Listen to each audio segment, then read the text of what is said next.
ಅಪರ್ಣಮ್ಮ, ಇವತ್ತಿನ ಕಗ್ಗ what things at what times happen, that things at that times happen.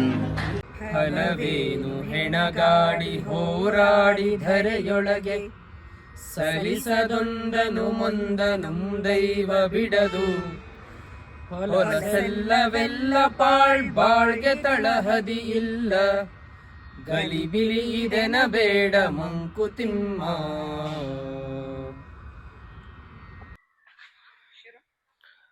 ಕೆಲವೊಂದ್ಸಲ ನಮ್ ಜೀವನದಲ್ಲಿ ನಾವು ನಾನು ಅದನ್ನ ಮಾಡ್ತೀನಿ ಇದನ್ ಮಾಡ್ತೀನಿ ಹಂಗ್ ಮಾಡ್ಬೇಕು ಹಿಂಗ್ ಮಾಡ್ಬೇಕಂತ ನಾನು ಒಂದ್ ಬಾರಿ ಹೆಣ್ಗಾಡ್ತಾ ಇರ್ತೀವಿ, ಹೋರಾಡ್ತಾ ಇರ್ತೀವಿ.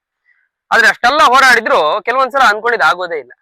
ಯಾಕಂದ್ರೆ ನಾವ್ ಏನೇ ಮಾಡಕ್ ಹೊರಟ್ರು ಆ ವಿಧಿ ಅಥವಾ ಒಂದು ದೈವ ಕೃಪೆ ಬೇಕು, ಅದಿಲ್ಲದೆ ಏನ್ ಮಾಡಕ್ಕೂ ಸಾಧ್ಯ ಇಲ್ಲ. ಅದರಿಂದ ನಾನು ಅಂತ ಸುಮ್ನೆ ಹೆಣಗಾಡ್ಬೇಡ ಅಂತ ಹೇಳ್ತಾರೆ. ಇನ್ನೊಂದು ನಾ ಹೇಳ್ದ ಹಾಗೆ ಏನ್ ಆಗ್ಬೇಕು ಅಂತಿದ್ಯೋ ಅದೇ ಆಗೋದು. ನೀವ್ ಎಷ್ಟೇ ಹೆಣಗಾಡಿ ಎಷ್ಟೇ ಹೋರಾಡಿದ್ರು ನಮ್ಮ ವಿಧಿ ಲಿಖಿತ ಏನಿದೆ ಅದೇ ಆಗೋದು.